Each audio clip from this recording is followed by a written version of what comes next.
Usted maestro también, académico. Yo fui profesor de tiempo completo unos varios años en la Universidad de AFI, también de cátedra. ¿Juega fútbol? Hombre, a mí me gusta el fútbol, pero fui mal jugador. ¿Le gusta la arepa? Mucho. Lo que ha sido una mala política desde mi punto de vista con el gobierno nacional en la que ellos llaman la paz total, que no ha hecho más que Envalentonar a los grupos. dejemos eso a un lado, no nos metamos en esa discusión. Yo no le estoy pidiendo plata a usted. Saludo muy especial. Estamos en Diálogos con Andrés. Hablemos de la actualidad del país, del presente y el futuro de Colombia. La política tiene que ser noble. Diálogos con Andrés. Hola, un saludo muy especial. Nos volvemos a reencontrar en Diálogos con Andrés, hoy 3 de noviembre del 2024.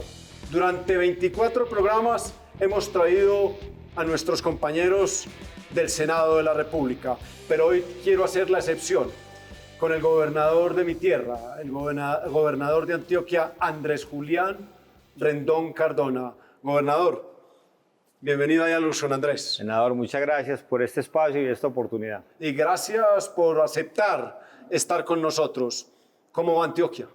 Bien, senador, muy concentrados en avanzar en las tareas que nos puso la ciudadanía en la contienda electoral, que fue atender la inseguridad, poner a las mujeres en el centro de nuestras prioridades, levantar la infraestructura física, la digital y sobre todo combatir el hambre.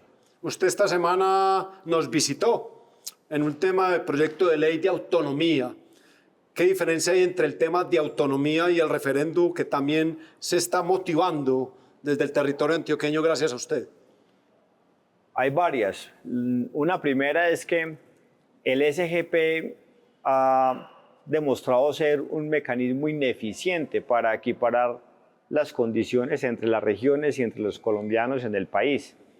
Un SGP, así se doble, nos sigue manteniendo con dependencia del centralismo. Pero de alguna manera, todo lo que sea quebrarle el espinazo al centralismo ayuda. Por eso estuve acompañando en el Congreso la votación que hacía el Senado sobre ese acto legislativo, porque al fin de cuentas, una vez se reglamente los cambios constitucionales, bien de este acto legislativo o bien del referendo, en una ley de competencias, el gobierno nacional central tendrá que reducirse, dejar de hacer cosas que no tiene sentido que las mantenga el gobierno nacional central y se las traslada a las regiones. Le escuchaba a usted en el debate de la plenaria del Senado adelgazar el Estado, que no es posible que hagan una red terciaria, una batería de baños, que estén pendientes de eso, sino de lo macro del país. Es que a la hora de distribuir las competencias entre los distintos niveles de gobierno, tiene que hacerse con vocación de eficiencia de cuáles son los bienes públicos que merecen ser prestados a nivel local, cuáles a nivel regional, cuáles a nivel nacional. Más temprano que tarde, la nación colombiana deberá llegar solo a encargarse de los 4 o 5 bienes públicos por excelencia con vocación nacional. Esto es las relaciones internacionales, la defensa y la seguridad nacional, la justicia y la política macroeconómica. Pero ¿qué hace hoy el gobierno nacional construyendo una plaza de mercado en Titiribí? ¿O qué hace financiando y construyendo una red vial terciaria? ¿O también avanzando en un mejoramiento de vivienda? Esas son cosas que aún a un alcalde le queda difícil hacerle seguimiento porque de alguna manera son procesos complejos. Pero por supuesto, un alcalde podrá hacer una mejor tarea en su ejecución, en su supervisión, de lo que podría hacer la nación. Empezamos en un punto muy alto, vamos un poquito atrás. Un hombre nacido en Medellín, pero prácticamente criado en Río Negro. Pues hombre, Andrés, lo que pasa es que yo soy hijo de una maestra, de una profesora de preescolar, y en ese entonces todos los hijos, así fueran en provincia, de las maestras nacían en el San Vicente. Entonces, mis hermanos y yo nacimos en el San Vicente, pero a las 3 horas estábamos ya en Río Negro. San Vicente es la que queda en el centro, en El la parte de hospital arriba. universitario, sí. Así es. Y a las 3 horas en Río Negro, ¿dónde estudió Andrés Julián? Yo estudié, hice preescolar en la anexa Baldomero San Incano, después hice primero de escuela en la Pascuala Muñoz, segundo en otro que se llama la Javiera Londoño, tercero, cuarto y quinto en el Colegio de la Presentación, el bachillerato en el Seminario Corazonista que queda en Marinilla. ¿Y por qué esos cambios? ¿Por lo que hacía el papá o porque la familia se movía? No sé, mi mamá, porque yo creo que ella en kinder y eso no quiso que yo estuviera en la misma escuela en la que ella enseñaba. Entonces, luego hubo una escuelita que es la Pascuala Muñoz, se quedaba muy cerca de mi casa. Y ahí fue donde aprendí a leer y a escribir con la profesora Consuelo. Creo que nunca debieron sacarme de allí. Y el otro cambio de segundo no entiendo por qué pudo haber sido. Y ya tercero, cuarto y quinto sí en la presentación. Y ya el bachillerato, en la presentación no había bachillerato para hombres. Entonces nos metieron a un muy buen colegio, que es el Seminario Corazonista. Usted maestro también, académico. Yo fui profesor de tiempo completo varios años en la Universidad de AFI, también de cátedra. ¿Qué materias daba? Bueno, daba sobre todo economía del sector público, microeconomía, y había una, digamos, de contextualización que llamaba Colombia Política de Desarrollo, también di política económica, varios cursos. ¿Y en el deporte? ¿Le encanta el trote? ¿Juega fútbol? Hombre, a mí me gusta el fútbol, pero fui mal jugador, entonces... ¿Qué posición utilizabas? No. ¿Lateral derecho? De medio estorbo izquierdo. No, pero en realidad realmente yo tengo que decir que descubrí el deporte tarde, infortunadamente, pero me quedé en él una vez lo descubrí y procuro sobre todo correr y nadar con alguna frecuencia. ¿Haces distancia de 21 kilómetros? Sí, señor. ¿Cierto que sí? Sí, medias maratones es lo que he hecho. Nunca he dado el salto hacia la maratón. Algún día habrá que darlo. ¿Te gustaría hacerlo? Sí. En algún momento que tenga espacio para prepararme rigurosamente me gustaría hacerlo. El gobernador de Antioquia tiene la mano calientica, o sea, ¿le gusta cocinar? No, la verdad no es que no me guste, sino que no sé. Entonces sé hacer cosas muy básicas, muy rudimentarias, aunque a los niños míos les encanta un asadito que yo les hago. No sé por qué me queda bueno, porque realmente he sido más bien torpe en esas labores. Pero has hecho una evolución en el tema de la carne. Pues hombre, por lo menos pasamos de solo hacer arepa y huevo a ya hacer un asado. Es un avance. ¿Le gusta la arepa? Mucho. ¿Con qué le gusta la arepa? No, para mí un desayuno sin arepa es muy difícil que sea un desayuno, pero es que nosotros los antioqueños comemos arepa con todo. Yo recuerdo Cierto. que yo vivía aquí con mi papá y entonces en el restaurante sabía, aquí en Bogotá, y en el ¿En qué restaurante... año vivió acá con el papá?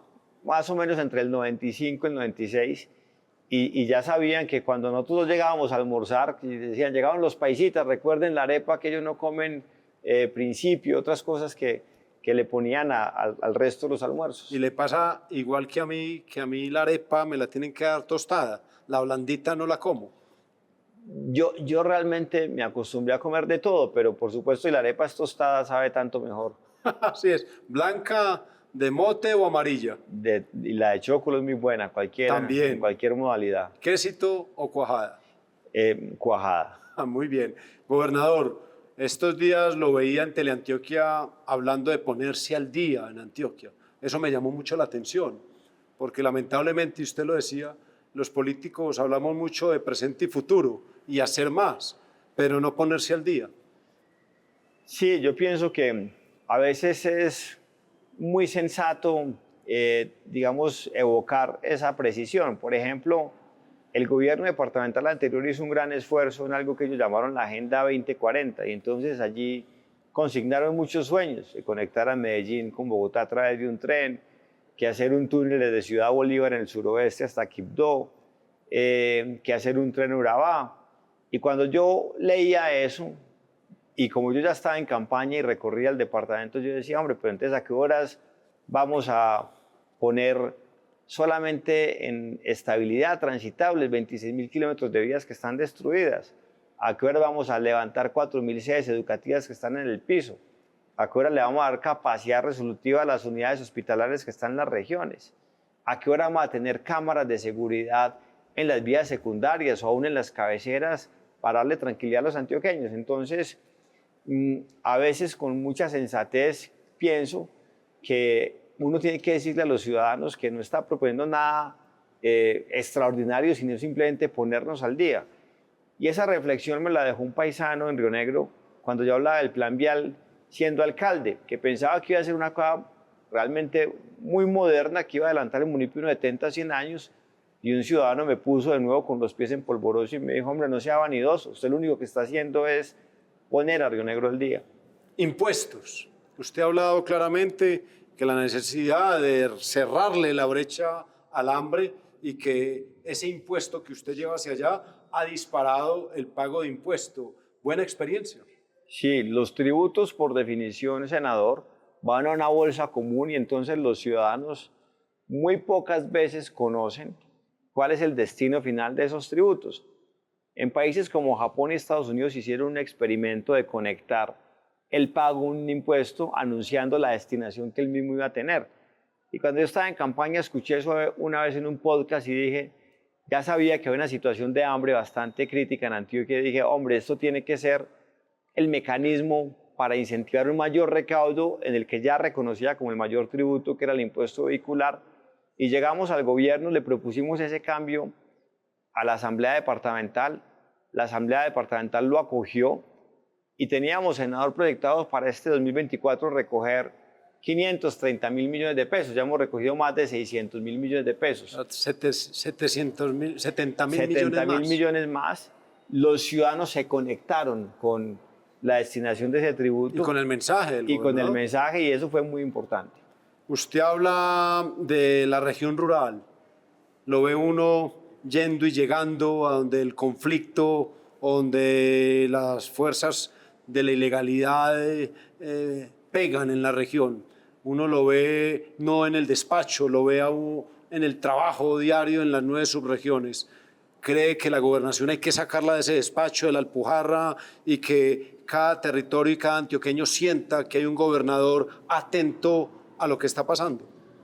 Claro, Andrés, el gobierno hace sentido es cuando se está donde la gente lo necesita a uno y donde las necesidades territoriales también lo invocan. Entonces, yo he procurado hacer eso, no solo ante situaciones que generan dolor, como son los propios de la inseguridad por cuenta de lo que ha sido una mala política desde mi punto de vista con el gobierno nacional en la que ellos llaman la paz total, que no ha hecho más que envalentonar a los grupos armados ilegales que de nuevo ponen desafíos de orden público sobre la escena, sino también para hablar con la gente, para escucharlo. Yo he manifestado que las mayores ocurrencias que yo he tenido no se me han ocurrido a mí, no han sido de mi propia cosecha, sino que han sido fruto de conversaciones con los ciudadanos.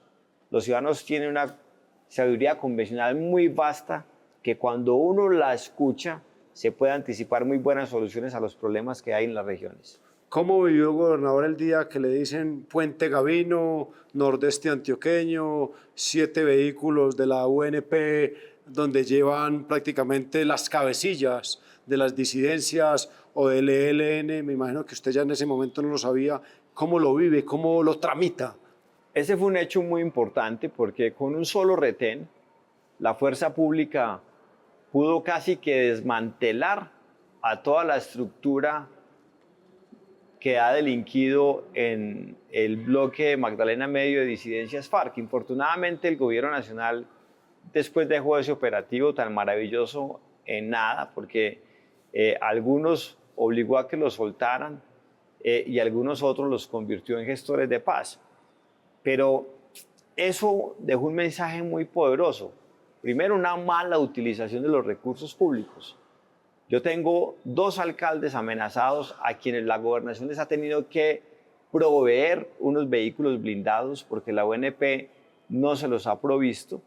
Y entonces uno ve cómo recursos de la UNP, transportando bandidos con plata, con armamento, se utilizan mal.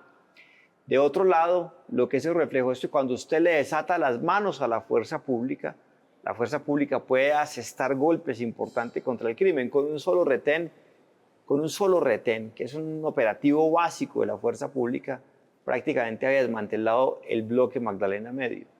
Pero bueno, estamos en estas circunstancias y nos toca avanzar a pesar de ellas. Paz total, gobierno Gustavo Petro, negociación con muchos frentes. En Antioquia pues están las disidencias, está la EMC, Estado Mayor Central, está el ELN, está el Clan del Golfo, y usted hace el proceso, observa lo que pasa allí en Puente Gavino y a los días oye la noticia que son gestores de paz.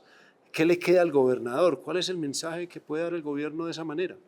Pues es muy desconcertante y sobre todo muy frustrante para la fuerza pública. Es que los soldados y policías de Colombia son valerosos en esencia, en su mayoría. No tienen en su corazón un propósito distinto a combatir el crimen, el delito, a proteger a sus conciudadanos, y cuando acontecen cosas como las que usted describe, pues eso es muy frustrante para ellos. Por eso nosotros no hemos dejado de insistir en que el gobierno nacional saque el cese al fuego a la estructura que hoy tiene el cese al fuego, que es disidencias FARC, sacó al ELN, porque aún manteniendo una sola estructura dificulta el quehacer de la fuerza pública. Nosotros nos hemos encontrado con situaciones donde los bandidos se cambian de brazalete para despistar el accionar de la fuerza pública. Entonces, por otro lado, hemos visto que cuando la fuerza pública puede actuar con contundencia, acorrala al Clan del Golfo, como lo hizo en el Oriente, evitando su expansión y dando de baja a alias Seu y a sus secuaces, o en el Nordeste, cuando también abatió a alias el Enano, que estaba amedrentando y sembrando zozobra en Amalfi y todo el Nordeste de Antioquia, o con este operativo del que conversábamos recientemente. Hoy, infortunadamente, por cuenta de lo que hace el gobierno nacional, se han vuelto a poner en escena problemas de orden público casi tan críticos como los que registramos 20 años atrás. Por fin le entregaron una parte de los 19 kilómetros que hacen falta de Santa Fe de Antioquia al túnel del Toyo la semana pasada. Usted durante más de un año ha tratado de insistir que por favor se le desembolsen los 600.000 millones y algo que eran para la terminación de la vía del Toyo hacia el Urabá. Empiezan obras. ¿Cómo va a ser ese trámite?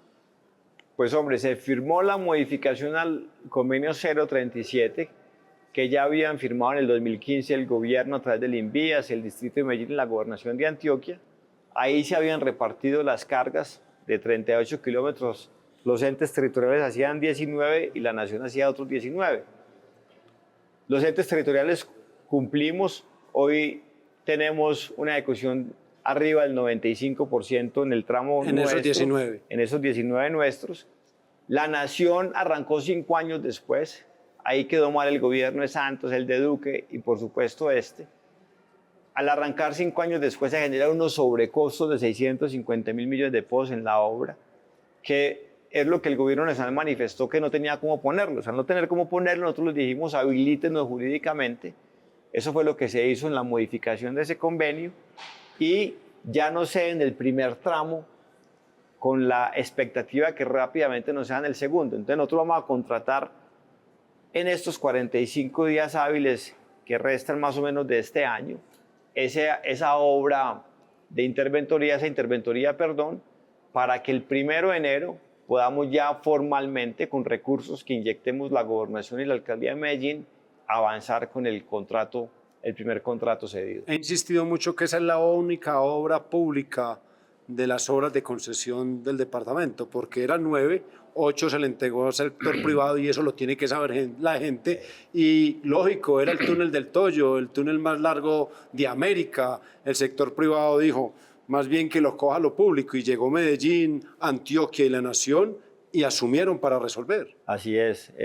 Digamos que a la hora de concesionar eso, la matriz de riesgos no daba, entonces no se habilitaba la concurrencia de un privado y por eso se decidió en su momento que fuera una obra pública. Doble calzada, túnel de Oriente, inició. ¿Se ve en obra ya? Inició. Se ve la obra sobre todo en el intercambio ya que se está haciendo en la llegada al aeropuerto. Ese se espera terminar antes de junio, julio del año entrante y esperamos que antes del 2027 podamos estar ya inaugurando el segundo tramo de la otra calzada. O sea que el sueño es que Andrés Julián y Federico Gutiérrez entreguen la doble calzada del túnel de Oriente. El sueño es que puedan estar antes de 36 meses funcionando esas vías que además se han pagado con recursos de los ciudadanos. Así el aporte es. público ha sido muy poco y que por supuesto ha habilitado ese gran tráfico que ha tenido esa vía, la concurrencia del sector privado. Cuando usted hablaba del pago, duele que un presidente de la República mal informado le diga a Colombia que los recursos de las vías en Antioquia es para los ricos, sobre todo de las vías de Medellín, Comuna 14 a Río Negro, ¿no es así? Yo pienso que él fue mal informado. Yo unas 3 veces le expliqué, lo invité a que sobrevoláramos las zonas, que además hay una cosa muy importante por decir aquí, senador, y es que las obras a las que él se refería en el poblado de Llano Grande las han pagado los ciudadanos bien con valorización o bien con los peajes. Pero fruto de la última aclaración creo que fue que se desató el que finalmente nos dieran el primer tramo del túnel del Toyo, porque yo le dije, presidente, pero dejemos eso a un lado, no nos metamos en esa discusión. Yo no le estoy pidiendo plata a usted para terminar las obras, simplemente habilítenos jurídicamente. Y él dijo, eso lo podemos negociar. Después de esa definición llegaron los ministros del Interior y del Transporte y se llegó finalmente a ceder el tramo que hoy recibimos para poder culminarlo y evitar que el túnel del Toyo se convierta en un elefante blanco. ¿Cómo va la vaca por Antioquia? Regular tirando a mal, porque fue muy atacada y yo esperaría que ahora con la cesión formal de este contrato se pueda reactivar y le demos un compás de espera a ver cómo evoluciona de aquí al 31 de diciembre de este año. He hablado mucho después de recorrer Antioquia, que cuando uno va a cada subregión es un mundo diferente en Antioquia. Hasta la personalidad de la gente antioqueña cambia. En el occidente sus 19 municipios cambia con el Urabá y sus 11 municipios. Baja uno al Bajo Cauca y sus 6 municipios son totalmente diferentes.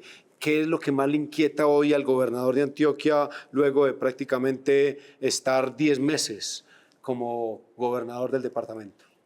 Senador, sabe que las prioridades no han cambiado. La gente en su sabiduría que enunciaba ahorita señaló unas prioridades que es la que nos mantienen concentrados, la inseguridad, el hambre, poner a las mujeres en el centro de las prioridades y sobre todo levantar la infraestructura vial, la educativa, la de servicios públicos. Es que, por ejemplo, nosotros tenemos unos activos de desarrollo muy importantes como EPM, pero tenemos aún necesidades de inversión en agua y saneamiento básico del orden de 11 billones de pesos.